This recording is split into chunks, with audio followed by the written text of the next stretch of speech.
एवं सभा में उपस्थित सभी गणमान्य जनों को मेरा प्रणाम। जिस विधानसभा को आचार्य नरेंद्र देव, पंडित गोविंद वल्लभ पंत और चौधरी चरण सिंह जैसे नायकों ने सुशोभित किया, उस देश की सबसे बड़ी विधानसभा को मेरा सादर प्रणाम। मेरा नाम अर्जुन है, कक्षा 12वीं का छात्र हूँ। संविधान के 75 वर्षों की यात्रा पर बोलने हेतु तीर्थों के तीर्थराज प्रयाग से आपके समक्ष उपस्थित हूँ।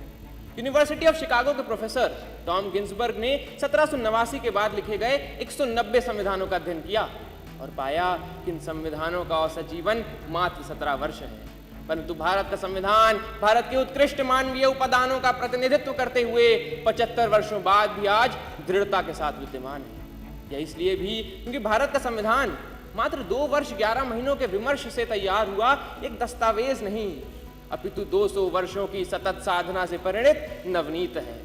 यह यात्रा एक राष्ट्र के रूप में हमारी आत्मा का, हमारी सामूहिकता का उत्सव है।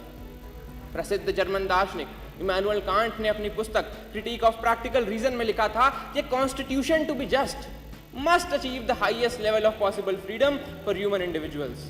कांट की इसी वैचारिकता को अपनी समस्त समग्रता में समेटने का काम संविधान ने किया और एक समावेशी लोकतंत्र संजोया।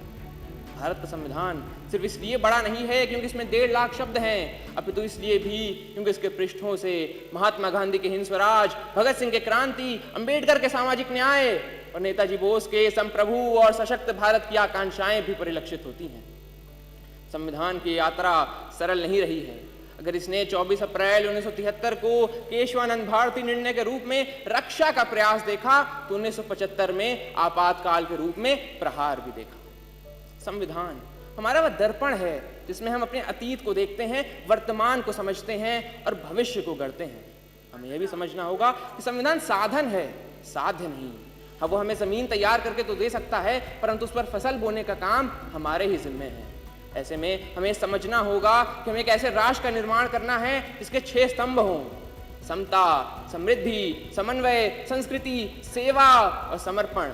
एक ऐसा भारत जहां हर व्यक्ति कह सके मैं भारत हूं और भारत मुझ में। जहां विश्व में तमाम जगह संवैधानिक मूल्यों के लिए, मताधिकार के लिए आंदोलन देखे गए, वहीं भारत में सहजता से प्राप्त मताधिकार एवं मौलिक अधिकारों ने शक्ति का संचार किया।